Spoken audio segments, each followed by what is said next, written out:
এখানে মেঘালয় তেলের দাম আসামের থেকেও কম। যিনি ক্যামেরাটা অন করলাম এবং অনেকটা দেখা যায় সামনে। এই হোমস্টেগুলোর নিয়ম হচ্ছে যে এই হোমস্টেগুলোতে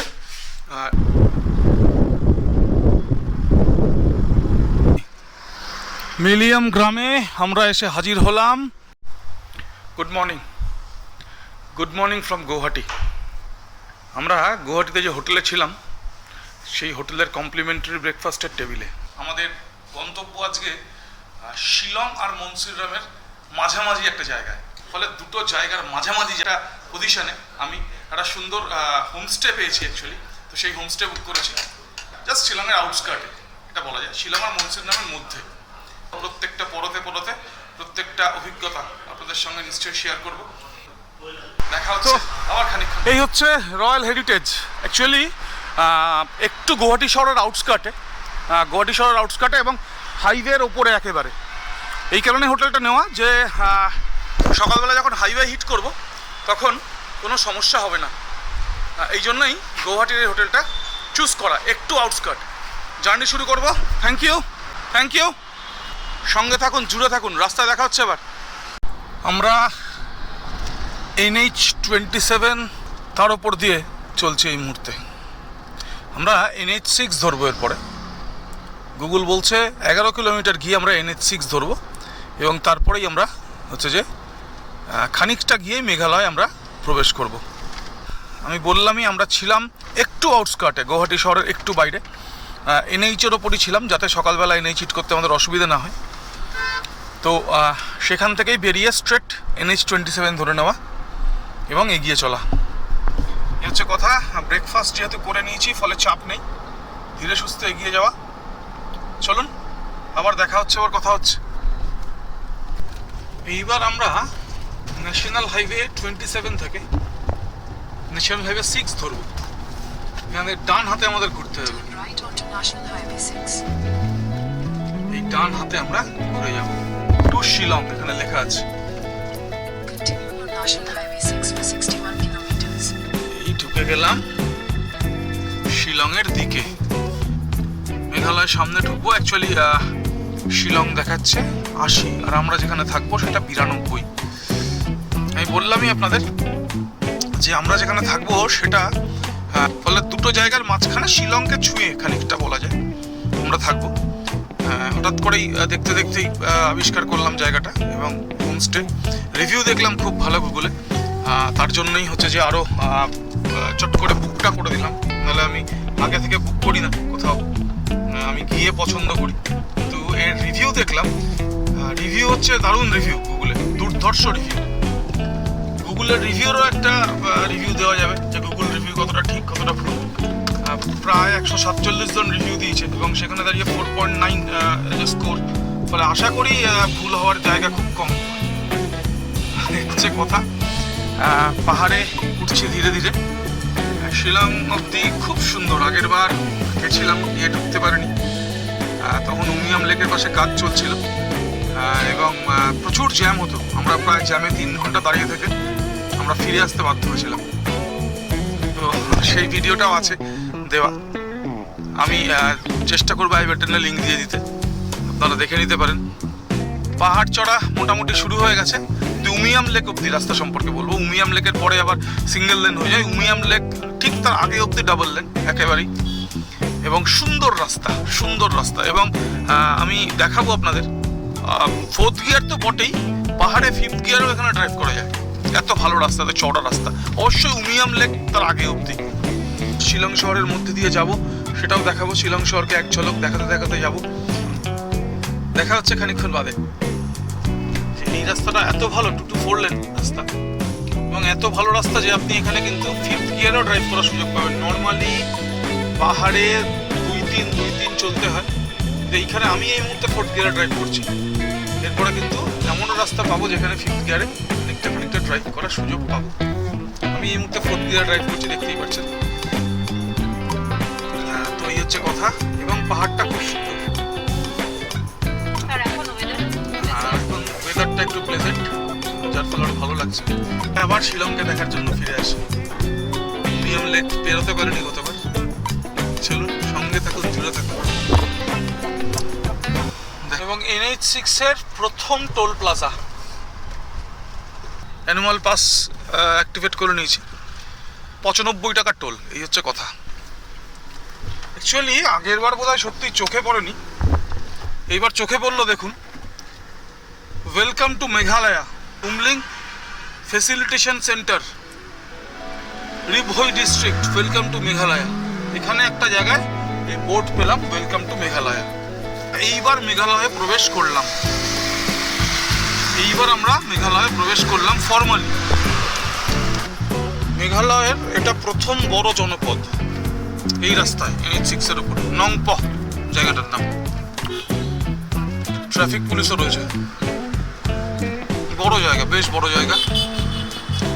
SBI ATM সহ বাজার, দোকান, সমস্ত কিছু আছে। মেঘালয়, মেঘের আলয়, মেঘের বাসস্থান, মেঘের বাড়ি। সত্যি সত্যি মেঘেরা ছেয়ে আছে একদম পাহাড়ের উপরে, গাছগুলোর মাথায় মাথায়। এই পাহাড়টা কিন্তু খুব সবুজ একদম।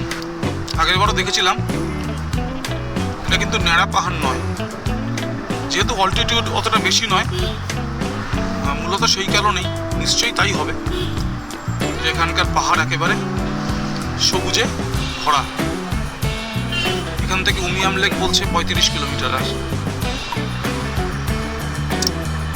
ঘড়িতে বাজে 10টা 14।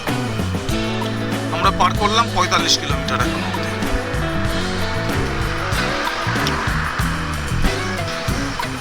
চলুন এগিয়ে যাই, আবার দেখা হচ্ছে, কথা হচ্ছে। এই রাস্তার আরও একটা বৈশিষ্ট্য, আগের বারও খেয়াল করেছিলাম, জঙ্গলের আওয়াজ। জানেন, এখনো অবধি রাস্তার দুধারে বেশ জঙ্গল। আমি শোনাতে পারছি কিনা জানি না। অ্যাকচুয়ালি পুজোর সময় কাসর ঘন্টা বাজালে যেমন আওয়াজ হয়, বা ঘন্টা বাজিয়ে পুজো করলে যে আওয়াজটা আসে, ঠিক সেই আওয়াজ জঙ্গল থেকে বেরোয়। আমি দেখেছি এর আগেও, এবং ঠিক সেই আওয়াজ বিভিন্ন জায়গা থেকে আমি পাচ্ছি। এখন দেখুন শোনা যাচ্ছে।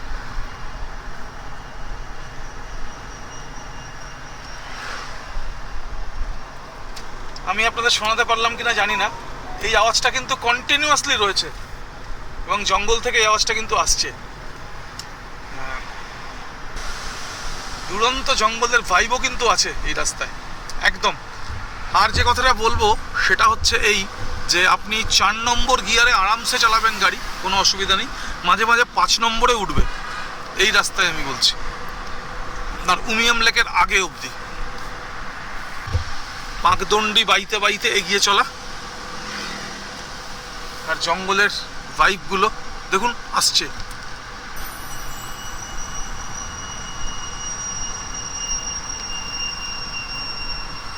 আমি নিশ্চয়ই শোনাতে পারলাম, আমি আশা করব আমি শোনাতে পেরেছি।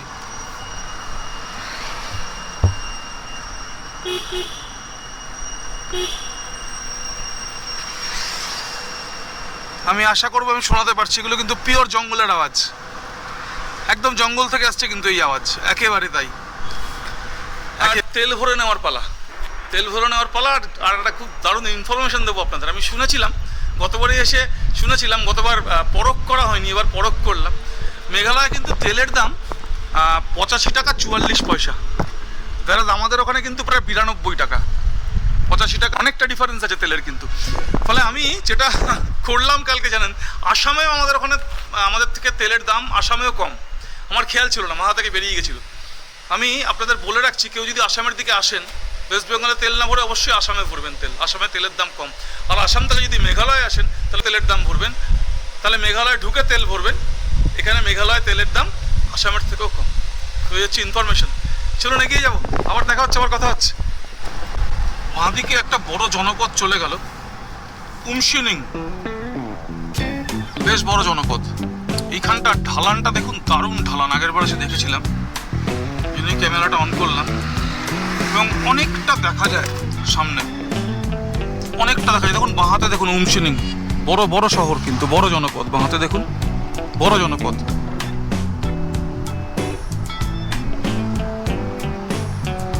এই ঢালানটা দারুণ লাগে।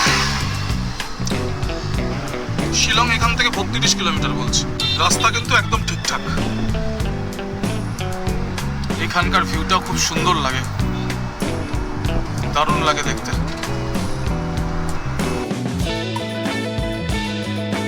নর্মালি পাহাড়ে যেখানে 2-3 বেশি চালানো যায় না, সেখানে এই জায়গায় আপনি 4-5 চালাতে পারবেন একদম। চলুন এগিয়ে যাই। একদম চলে এসছি উমিয়াম লেকের পাশে। অ্যাকচুয়ালি উমিয়াম লেক একদম আমাদের পাশেই, শুরু হয়ে যায় এখান থেকে উমিয়াম লেক। গুগল ম্যাপ তাই বলছে, এবং গতবারের অভিজ্ঞতাও একই কথা শেয়ার করছে। এই উমিয়াম লেকের পাশ থেকে আমাদের ফিরে যেতে হয়েছিল ট্রাফিক জ্যামে আটকে পড়ে। একদম এতক্ষণ 2-4 লেন এলাম, এবার আমাদের সিঙ্গেল লেন চালু হবে। এইবার আমাদের সিঙ্গেল লেন চালু হবে একদম। ঘুরেই উমিয়াম লেকের দেখা পাবো।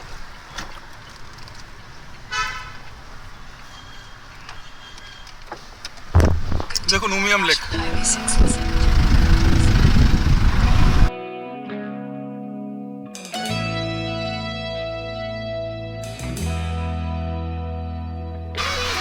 তো এই হচ্ছে ঢুকে পড়লাম শিলংয়ের আউটস্কার্টে। ঘড়িতে 11টা 6। গতবার শিলংয়ে ঢুকতে পারিনি, বা শিলংয়ে মাঝখানে ঢুকতে খুব অসুবিধা হচ্ছিল, তার কারণ এই ব্রিজটায় কাজ হচ্ছিল। উমিয়াম লেক দেখুন।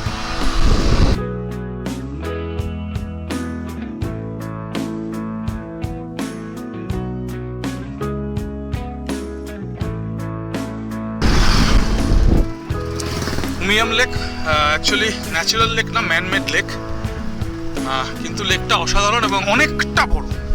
উমিয়াম লেক কিন্তু অনেকটা বড়। আমাদের স্টে এখনো বলছে 28 কিলোমিটার।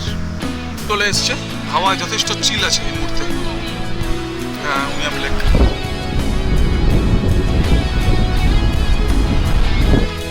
শিলং ঢুকতে উমিয়াম লেক পড়ে, অনেকটা জায়গা জুড়েই পড়ে।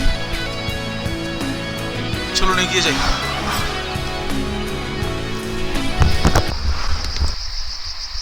খানিকটা এগিয়ে এসেই এই ভিউ পয়েন্টটা দেখা পেলাম, আর মনে হলো এই ভিউ পয়েন্ট থেকে যদি ভিউ না দেখিয়ে আমি চলে যাই, তাহলে এটা আমার ক্ষেত্রেও অন্যায়, তাই থেমে যেতেই হলো। এবং বলাই বাহুল্য, অনবদ্য ভিউ। নিচে ওয়াটার স্পোর্টস হচ্ছে দেখতে পাচ্ছি। একদম উমিয়াম লেকের শুরু থেকে অনেকটা লেক দেখা যাচ্ছে। আমরা ওইখানটা দিয়ে ঢুকেছি, দেখতে পাচ্ছি আমরা ঢোকার জায়গাটা।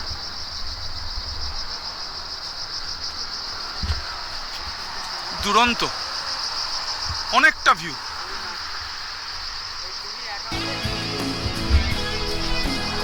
অনেকটা ভিউ উমিয়াম লেকের কিন্তু পাওয়া যাচ্ছে, দারুণ লাগছে।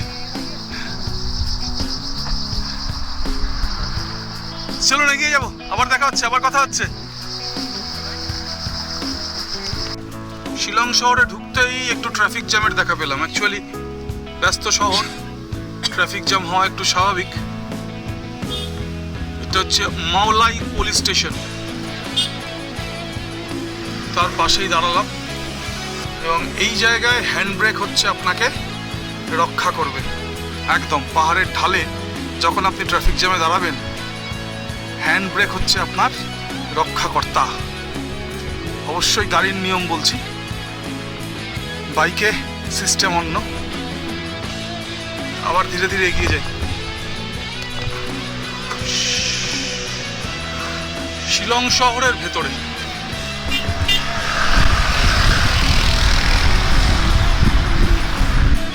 শিলং শহরে জ্যাম আছে। অ্যাকচুয়ালি 11টা 54 ঘড়িতে জ্যাম হওয়া খুব স্বাভাবিক, একেবারে ভর দুপুর, এবং সেটা আছেও আর কি। টানা অনেকটাই জ্যাম দেখাচ্ছে। NH 106 দিয়ে যাব আমরা। আমরা যাব মেল্লিয়াম। এটা ভেটেরিনারি হসপিটাল শিলং, শিলংয়ের পশু হাসপাতাল বাঁহাতে। আবার দেখা হচ্ছে, আবার কথা হচ্ছে। আসার চেষ্টা করুন সকাল সকাল, শিলং শহরে সকাল সকাল ঢুকে পড়ার চেষ্টা করুন, নইলে জ্যাম পেরোতে হবে। আমাদের কিন্তু ভালোই জ্যাম পেরোতে হচ্ছে একদম। এই বাঁ দিকে চলে যাচ্ছে শিলচর, আর আমরা ডান দিকে চলে যাচ্ছি টুয়ার্ডস সোহরা। এখানেও জ্যাম রয়েছে পুরো। যাই হোক, জ্যাম আছে, শিলং শহরে জ্যাম আছে, এই হচ্ছে কথা। হ্যাঁ, পুরোটাই কনস্ট্রাকশন চলছে শিলংয়ে, অনেকটা জুড়েই কনস্ট্রাকশন চলছে। আমি শিলং শহরের বাইরে চলে এসেছি দেখুন, তাও এখানে দেখুন কনস্ট্রাকশন চলছে। কিন্তু খুব সম্ভবত একটা বড় ফ্লাইওভার যেটা করার চেষ্টা হচ্ছে দেখলাম, একটা 2 to 4 লেন রাস্তাও দেখলাম। মৌসিনরামের সঙ্গে একটা চওড়া হাইওয়ে যুক্ত করার চেষ্টা বোধহয় চলছে একদম, এবং এই কারণেই গোটা শিলং জুড়ে কনস্ট্রাকশনের কাজ চলছে, এবং সেই জন্যই জ্যামজট হচ্ছে। আমাদের নর্মাল আমাদের প্লেনল্যান্ডে কনস্ট্রাকশনের সময় আমরা দেখি টুকটাক জ্যাম হয়, আর এখানে ছোট্ট শহর, প্রচুর ট্রাফিক, কনস্ট্রাকশন চলছে, খোরাখুরি চলছে, ফলে জ্যাম খুব স্বাভাবিক হওয়া। যাই হোক, শিলংয়ের বাইরে বেরিয়ে এসেছি। আমাদের যে স্টে সেটা এখন দেখাচ্ছে 8.4 kilometre towards Mawsynram. Mawsynram Shillong road দিয়ে যাচ্ছি আমরা, আর দেখাচ্ছে 17 মিনিট, 8.3 কিলোমিটার। ঘড়িতে বাজে 12টা 34। আমরা আজকে পার করেছি এখন অবধি 99.5। চায়ের বাগান একটু দেখা যাচ্ছে। শিলংয়ের বিউটিটা তো সেই অর্থে এখন অবধি পাইনি, ভাঙাচোরা রাস্তায় পেয়েছি। তো যাই হোক, এখানে খানিকটা দেখা যাচ্ছে। আপার শিলং টি ফার্ম, এটা একটা স্পট বোঝা যাচ্ছে। এখান থেকে আবার দেখুন 2 to 4 লেন রাস্তা, কিন্তু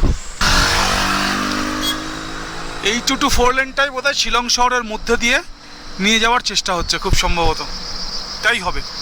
তাই তো বন্ধু, তাই তো মনে হচ্ছে এই 2 to 4 লেনটাকেই শিলং শহরের মধ্যে দিয়ে নিয়ে যাওয়ার চেষ্টা হচ্ছে। আর কয়েক বছর পরে শিলং শহরে যারা আসবেন তারা আরও সুন্দর করে ভালো করে ঘুরতে পারবেন জায়গাটাকে, এটা ঘটনা। চলুন এগিয়ে যাই। অবশেষে দেখা পেলাম সেই আকাশের, যে আকাশের খোঁজে আসা।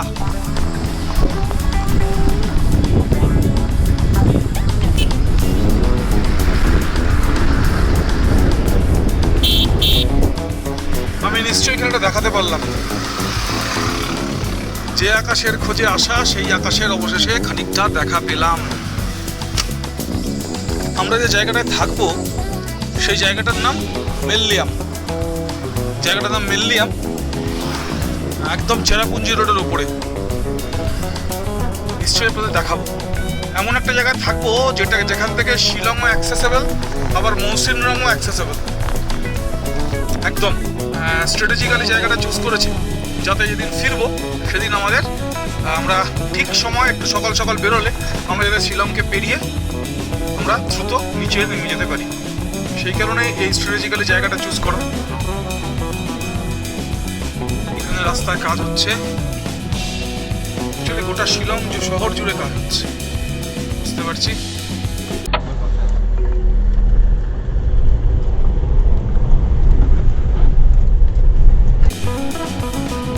শিলং পেরিয়ে এসে একদিকে চলে গেল মৌসিনরামের রাস্তা, আর আমরা চলে এলাম চেরাপুঞ্জির রাস্তায়। মৌসিনরামের রাস্তা মানে 2 to 4 লেন যেটা দেখলাম, ওটা মৌসিনরামের রাস্তা, আর আমরা ঢুকে পড়লাম চেরাপুঞ্জির রাস্তায়। লুমডেসাও ভিলেজ, লুমডেসাও ভিলেজ। তো আমাদের আর দেখাচ্ছে 3.7 কিলোমিটার, 8 মিনিট লাগবে বলছে। এতক্ষণও একটু প্রকৃতিকে প্রাণ ভরে এনজয় করার সুযোগ পাচ্ছি, তাই আপনাদেরও দেখাচ্ছি।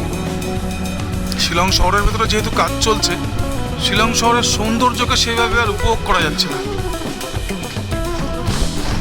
এখানে রাস্তা একটু খারাপ আছে বললেনই, একজন পুলিশ কর্মীর সঙ্গে দেখা হলো, তিনি বললেন যে রাস্তা থোড়া খারাপ মিলেগা, रिपेयरिंग की काम चल रहा है। होम स्टे আছে, অসংখ্য হোমস্টে, অসংখ্য গেস্ট হাউস এদিকে রয়েছে। রাস্তাটা একটু খারাপ, এই হচ্ছে কথা। যাই হোক, সব নিয়েই চলা, সব নিয়েই এগিয়ে যাওয়া। সামনের সৌন্দর্যটা কিন্তু অনাবিল সৌন্দর্য। আমি আপনাদের দেখিয়ে রাখছি, বন্ধু ছবি তোলো। সামনের সৌন্দর্যটা কিন্তু অনাবিল সৌন্দর্য, মানে ভাবা যাচ্ছে না। নিশ্চয়ই দেখাতে পারছি আপনাদের, অনাবিল সৌন্দর্য।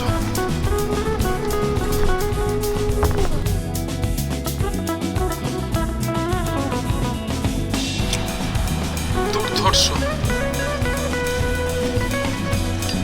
সত্যি সত্যি যে সৌন্দর্য দেখতে আসা, সেই সৌন্দর্যের কাছাকাছি পৌঁছানো গেল তাই মনে হচ্ছে। এই সময় শিলংয়ের ভেতরে না থাকাই ভালো, এটা আমার মনে হয়। কারণ যেহেতু রাস্তার কাজ চলছে, শিলং জুড়ে জ্যাম এবং ধুলো টুলো ভর্তি শহর জুড়ে। ফলে শহরের বাইরে চলে আসলে খানিকটা প্রকৃতিকে এনজয় করার সুযোগ এই মুহূর্তে কিন্তু পাওয়া যাবে। এটা আমার ব্যক্তিগত ধারণা, ব্যক্তিগত বিশ্বাস, যে অভিজ্ঞতা হলো তার ভিত্তিতেই বলছি। এই মুহূর্তে শিলংয়ের বাইরে চলে আসলে, বাইরে কোথাও থাকলে সৌন্দর্যকে আপনি প্রাণ ভরে উপভোগ করার সুযোগ পাবেন। এই হচ্ছে কথা। আমি আরেকটু ধরে থাকছি ক্যামেরাটা। অসাধারণ, অসাধারণ, অসাধারণ।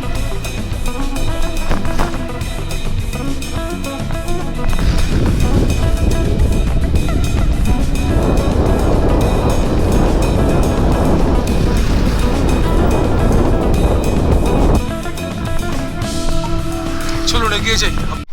এবং মিলিয়াম গ্রামে আমরা এসে হাজির হলাম এই এসজি গেস্ট হাউসে। ঘড়িতে 12:55। এই আমরা ঢুকছি আমাদের যে গেস্ট হাউস, সেই গেস্ট হাউসে।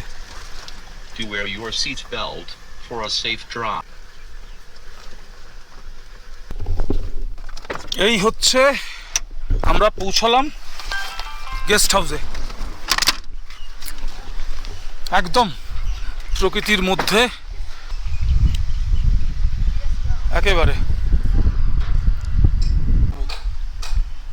ঢুকেই ভালো লাগলো খানিকটা, বাকিটা অবশ্যই আপনাদেরকে জানাবো, আপনাদের সাথে শেয়ার করব কেমন কি হলো না হলো। আমি একটা রিভিউ দেওয়ার চেষ্টা করব অবশ্যই। অ্যাকচুয়ালি চেয়েছিলাম একটু প্রকৃতির মাঝে থাকতে, একেবারে নাগরিক কোলাহলের মধ্যে না থেকে একটু প্রকৃতির মাঝে থাকতে চেয়েছিলাম। তো সেই জন্যই একটা অফবিট জায়গা খানিকটা খুঁজে বের করার চেষ্টা ছিল। দেখা যাক কি হয়। সঙ্গে থাকুন, জুড়ে থাকুন। পৌঁছে গেলাম, ব্লগটা এখানে শেষ করছি না, খানিকটা রিভিউ অবশ্যই দেব, কেমন কি খেলাম টেলাম ইত্যাদি ইত্যাদি, সেটাও দেখাবো। সো আরেকটু থাকুন সঙ্গে, অনেকগুলো ইনফরমেশন আরও দেওয়ার আছে। তো এই সিঁড়ি দিয়ে উঠে ছোট্ট ঘর দেখিয়ে দিই, একদম ছোট্ট ঘর, একেবারে এক ফালি ঘর, আর কিচ্ছু না। আর এখান দিয়ে আপনি দেখতে পাবেন প্রকৃতিকে, একদম প্রকৃতিকে ছুঁয়ে থাকার দারুণ সুযোগ এই জানলা দিয়ে আপনি পাবেন। এটা ইউএসপি, একদম একদম। এরপরে দুপুরে খাওয়া দাওয়াটা কেমন হলো সেটাও দেখাবো। যেটা খবর সেটা হচ্ছে, আপনাদের বলেছিলাম যে আরেকটু থাকুন, আর একটু না থাকলে কমপ্লিট ইনফরমেশন দিতে পারবো না। এই হোমস্টেগুলোর নিয়ম হচ্ছে যে এই হোমস্টেগুলোতে আপনার লাঞ্চ দেওয়া হয় না, দেওয়া হয় ডিনার আর ব্রেকফাস্ট। যেহেতু এসে সবাই বেরিয়ে পড়ে ঘুরতে, লাঞ্চ কেউ খায় না, সেই জন্য লাঞ্চের ব্যবস্থা এই হোমস্টেগুলোতে নেই। এখানে আছে ডিনার আর ব্রেকফাস্ট। আর আমরা এখানে এসেছি, আমাদের তো লাঞ্চ খেতেই হবে। তো আমাদের সুবিধা যেটা, সেটা হচ্ছে যে আমরা নিজেরা নিয়ে এসেছিলাম। দেখুন, রাইস কুকার, গোবিন্দভোগ চাল, ডাল, সঙ্গে বাটার, সঙ্গে ঘি, শুধু ডিমটা আনিনি, সমস্ত কিছু নিয়ে এসেছি। ফলে আমাদের কোনো অসুবিধা নেই, আমরা এখানে দিব্যি বসিয়ে নিয়েছি একদম। বন্ধু ভাত ডাল সিদ্ধ রেডি করছে। এই যে মিলিয়াম এসজি গেস্ট হাউসে আমাদের দুপুরের লাঞ্চ, দারুণ বয়েলড আন্ডা, চাল আর ডাল সেদ্ধ করা বাটার দিয়ে একদম, আর আলু ভাজা, দুরন্ত। প্রকৃতির অপরূপ রূপ দেখতে দেখতে খাওয়া একদম। তো আজকে শেষ করব এই বলে যে আমরা আজকে 107 কিলোমিটার এসেছি, 107 কিলোমিটার এসেছি গুয়াহাটি থেকে। আমাদের সময় লেগেছে 4 ঘন্টা, সময় লেগেছে 4 ঘন্টা, সময় একটু হয়তো বেশি লেগেছে। তার কারণ আর কিছুই না, তার কারণ হচ্ছে যে শিলংয়ের ট্রাফিক জ্যাম, শিলংয়ের শহরের ভেতরকার ট্রাফিক জ্যাম। অ্যাকচুয়ালি শিলংয়ে কাজ হচ্ছে, শহরের ভেতরে ফ্লাইওভারের কাজ হচ্ছে, আপনাদের বললামই, এবং সেই কাজের জন্যই ট্রাফিক জ্যামটা রয়েছে, এবং সেই কারণেই খানিকটা দেরি হলো। নইলে হয়তো 3.5 ঘন্টায় ঢুকে পড়তে পারতাম। তো ঠিক আছে, এই হচ্ছে আজকের অভিজ্ঞতা। আশা করব এই ব্লগটা আপনাদের কাজে লাগবে। আপনারা যখন আসবেন গুয়াহাটি থেকে শিলংয়ের দিকে, বা মসিনরাম যাবেন বা চেরাপুঞ্জি যাবেন, আশা করব এই ব্লগটা আপনাদের কাজে লাগবে। অবশ্যই কাজে লাগলে শেয়ার করবেন, কাজে লাগলে কমেন্ট করে জানাবেন, লাইক করবেন আর সাবস্ক্রাইব করবেন। সঙ্গে থাকুন, জুড়ে থাকুন। খুব তাড়াতাড়ি নতুন ব্লগে আবার দেখা হচ্ছে। ভালো থাকুন, সুস্থ থাকুন।